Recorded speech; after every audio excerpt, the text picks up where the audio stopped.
নমস্কার, কেমন আছেন সবাই? মৌসুমী জীবনশৈলীর নতুন ব্লগে আপনাদের সবার স্বাগত। তো গত কয়েকদিন আগে আমরা গিয়েছিলাম গুয়াহাটি বন্দে ভারত এক্সপ্রেসে, আর সেখানে ওঠা মাত্রই আমাদের কি কি জলখাবারের মেনু ছিল সেটাই আজকে আপনাদের সাথে শেয়ার করব।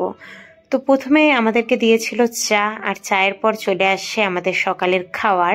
সেখানে ছিল হচ্ছে ব্রাউন ব্রেড, আর এই পাউরুটিগুলোর মধ্যে ও জ্যাম লাগিয়ে খাচ্ছে। আমি বললাম সেটা দেখানোর দরকার নাই, আমি কি কি আছে সেই রিভিউটাই দিব। কিন্তু ও বলছে না, আমি তাও এটা এভাবে করে খাবো, সেটাও দেখাবো। তাই আমি বললাম ঠিক আছে, তাহলে তুমি করো। তো ও হচ্ছে ব্রেডে বাটার লাগাক অতক্ষণ। আরও কি কি আছে সেগুলো আজকে আপনাদেরকে বলি। আর ছিল হচ্ছে রেডিমেড টি এর একটা প্যাকেট, যেখানে আমাদের গরম জল দিয়েছিল, আর ওটা প্যাকেটটা আমরা ওখানে ঢেলে তারপর খেয়েছি। আর ওই যে আপনারা ফুডের প্যাকেটটা দেখছেন, প্যাকেটটা দেখতে হয়তো অনেকটা বড় ছিল, কিন্তু টেস্টটা সত্যি বলতে একদমই বাজে ছিল। যারা যারা আমার মতো বন্দে ভারত এক্সপ্রেসে যাতায়াত করেছেন তারা জানেন সেখানের খাওয়ার কিরকম দেয় না দেয়, সেগুলো জানেন। দুটো জলের বোতল ছিল, আর তাছাড়া হচ্ছে দুটো ছোট ছোট একটা লবণের পাউচ ছিল, আর একটা গোলমরিচের গুঁড়োর প্যাকেট ছিল। তো ও পাউরুটিতে ব্রেড লাগানোর পর আমাকে বলল তুমি না 1 বাইট। কিন্তু আমি তো আসলে ব্রেডের সাথে পাউরুটি একদমই খাই না।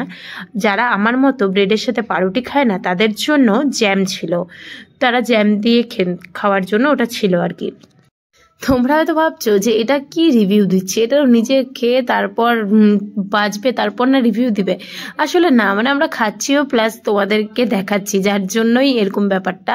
তো তারপরে দিয়ে দিয়েছিল হচ্ছে 2টা চপ, আর এখানে বলা ছিল যে পনির চপ, কিন্তু সত্যি বলতে পনিরের একটা বিন্দু মাত্র ছিল, আর একদমই চপটা টেস্ট ছিল না, আর তার জন্য সসও দেওয়া ছিল।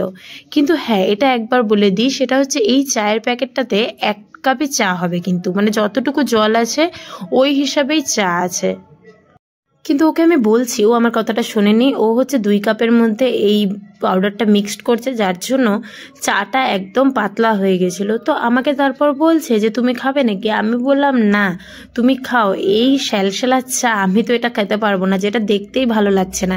কিন্তু হ্যাঁ, দেখে মনে হচ্ছিল যে একদম ফুল দুধ চা, বাট এটা সত্যি বলতে তোমরাই দেখতে পাচ্ছ যে ট্রেনের ঝাঁকিতে কিরকম চায়ের কাপটা নড়ছে, মানে কতটা পাতলা আর কি। তো তারপর কি, ও হচ্ছে এখন খাবে, খাওয়ার পর দেখবে তোমরা ওর এক্সপ্রেশনটা কিরকম ছিল। ওর মুখটা দেখে বলছে যে না, এমনি ঠিকই আছে, কিন্তু পাতলা হয়ে গেছে বেশি। আর এখানে ছিল আলু, গাজর আর মটরশুঁটি সেদ্ধ, আর এটার জন্যই গোলমরিচের গুঁড়াটা দিয়েছিল আর লবণটা দিয়েছিল। আর ও এটা দেখে হাসছে আর বলছে যে আমাদের পাশের টিফিনে তো ডিম দিছে, কত কিছু দিচ্ছে। তো আমি বললাম এটা তো ভেজ টিফিন, যার জন্য এরকম। তো চলো এখন আমরা যাই আমাদের গন্তব্যস্থলে। আর আমার মতো কে কে বন্দে ভারত এক্সপ্রেসে উঠেছো তারা আমাকে কমেন্ট করবে। টাটা, নতুন ব্লগে আবার আপনাদের সাথে অনেক কথা হবে। টাটা।